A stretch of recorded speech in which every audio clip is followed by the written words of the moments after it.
Hello guys, welcome to my YouTube channel. Today I'll be talking on why I feel the 2022 World Cup holding in Qatar is not a real World Cup. Or it doesn't deserve to be a World Cup. You see, the World Cup was created in 1930 to gather countries from every corner of the world for them to come together and play football, enjoy. And for a long while, football has never really had any political controversies or intricacies, you know what I mean? And it has stayed that way for a long time. But we now live in a world of political correctness and controversies, which football is not an exception to. From taking the knee for Black Lives Matters to protesting Russia's occupation of Ukraine. Football has a lot of politics these days, even from picking of events, selecting opponents. A lot of controversies now in football. Which brings us to the host of this year's World Cup, Qatar. Qatar has always been a normal, quiet Muslim Middle Eastern country, even after the discovery of oil in the 1930s. Although it was not in commercial quantity, it was still a relatively quiet country. But towards the end of the 20th century and the beginning of a new millennium, the demand for natural gases and oil drastically rose. And this demand rewarded Qatar so much money, which they in turn used to acquire a lot of power in their region. They are part of the 5 powerful Gulf countries, the UAE, Saudi Arabia, Bahrain, and Egypt. And for a long time now, Qatar's international policy, their foreign policy, has always been under scrutiny by their neighbors and other countries for a while now, especially their alleged support for radical and militant Islamist groups. And this led to an imposition of an economic blockade by its Gulf neighbors, people I mentioned earlier. But somehow, most countries don't survive economic blockades.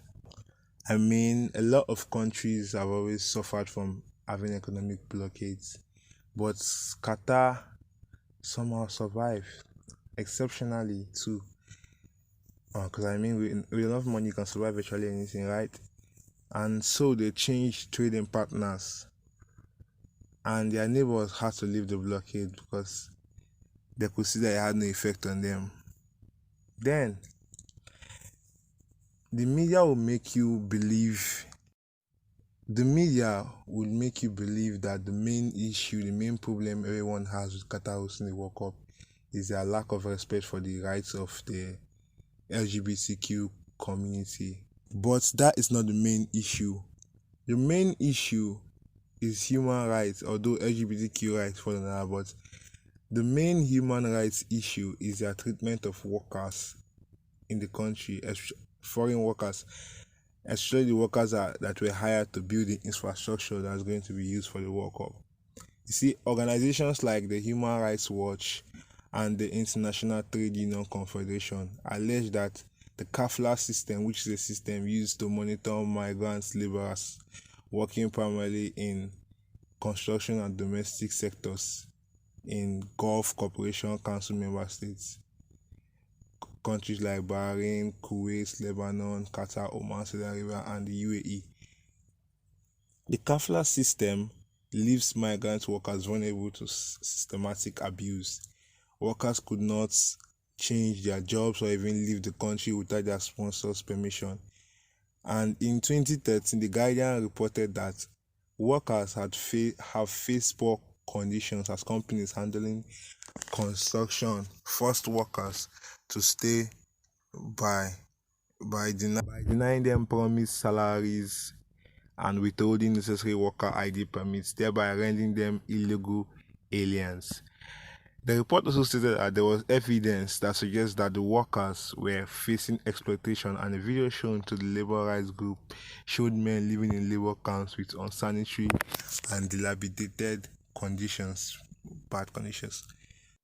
Also, in November of that same year, Amnesty International made a report which stated serious exploitation was going on, which included workers having to sign false statements that they received their wages in order to regain their passports. And after visiting a labor camp, Sharon Burrows of the International Trade Union Confederation said that if 2 years since the award of the 2022 World Cup, the government of Qatar had not done the fundamentals, they have no commitment to human rights. The Qatar 2022 World Cup committee replied with saying, our commitment, quote unquote, our commitment is to change working conditions in order to ensure a lasting legacy of improved worker welfare. But still, no substantial change was made. In May 2014, Qatar announced plans to abolish the kafala system, but implementation was delayed until 2016, and up to now, the situation has gotten just a little better, if I can even call that better. In 2015, Qatari police arrested a crew of 4 journalists from the BBC and held them for 2 days after they attempted to report on the condition of workers in the country. In March 2016, Amnesty International accused Qatar of using forced labor, forcing the employees to work and live in poor conditions, and seizing their wages and passports. It also accused FIFA of failing to stop the stadium from being built on human rights abuses. Migrant workers told Amnesty International about verbal abuse and threats they received after complaining about not being paid for up to 7 months. Mind you, construction is one of the most dangerous jobs in the world. It's really heartbreaking to see. Nepali workers were even denied leave to visit their families after the 2015 Nepal earthquake. In October 2017, the International Trade Union Confederation said that Qatar had signed an agreement to improve the situation of more than 2 million migrant workers in the country. According to the ITUC, the agreement provided for establishing substantial reforms in the labor system, including ending the kafala system, and will positively affect the general situation of workers, especially those working on the 2022 FIFA World Cup infrastructure projects. The workers will no longer need their employer's permission to leave the country or change their jobs. In 2017, the ILO started a 3-year technical cooperation program with Qatar to improve working conditions and labor rights. Qatar introduced new labor laws to protect migrant workers, including clauses on maximum working hours, constitutional rights to annual leave, abolishment of exit visas.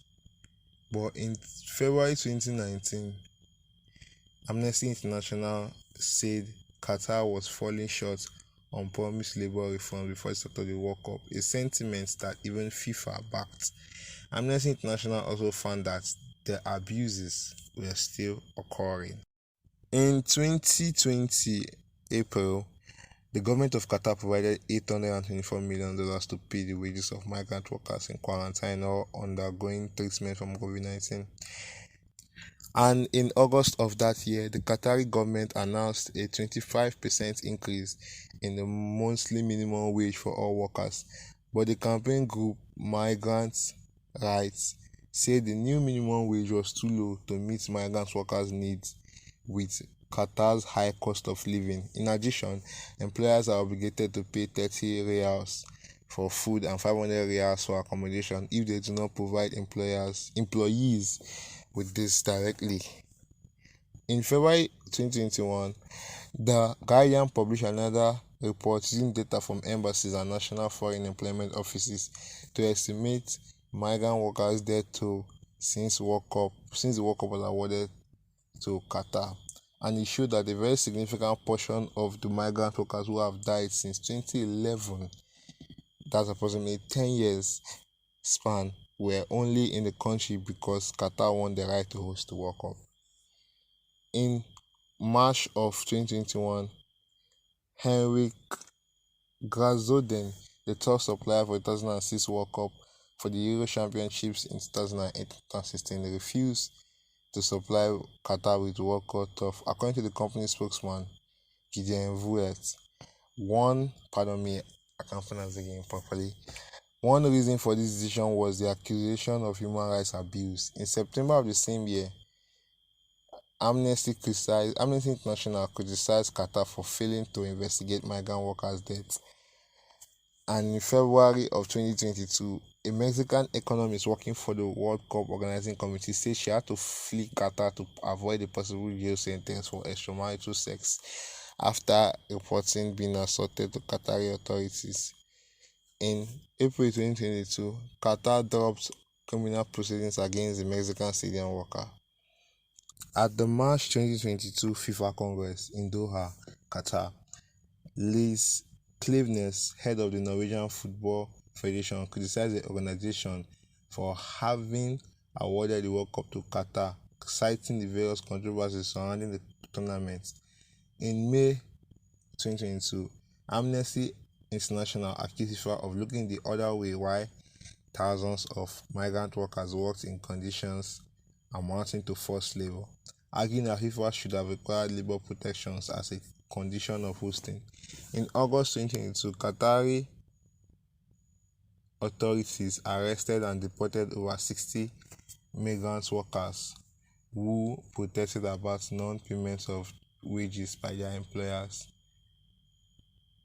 Al Bandari International Group, a major construction and hospitality firm. The irony is that even with all these allegations, the government of Qatar still seems to have the Football Federation FIFA in their pocket.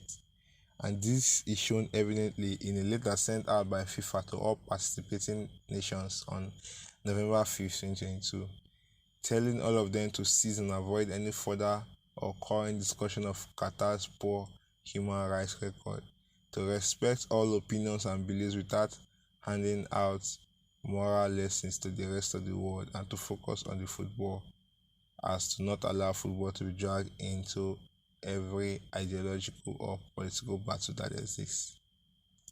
This is very despicable from FIFA. Did I also mention that this season's schedule is jam-packed and very demanding on the football players? I don't think Qatar is a befitting host, but I'm not working in FIFA. I am not FIFA. I'm the head of FIFA. But this World Cup, this rights given like the awarded to Qatar to host the World Cup, shows how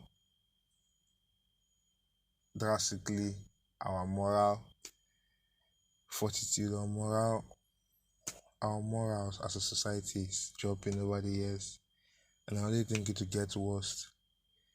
Thank you for reaching the end of this video. Leave a like if you like it and subscribe for more amazing content if you loved it.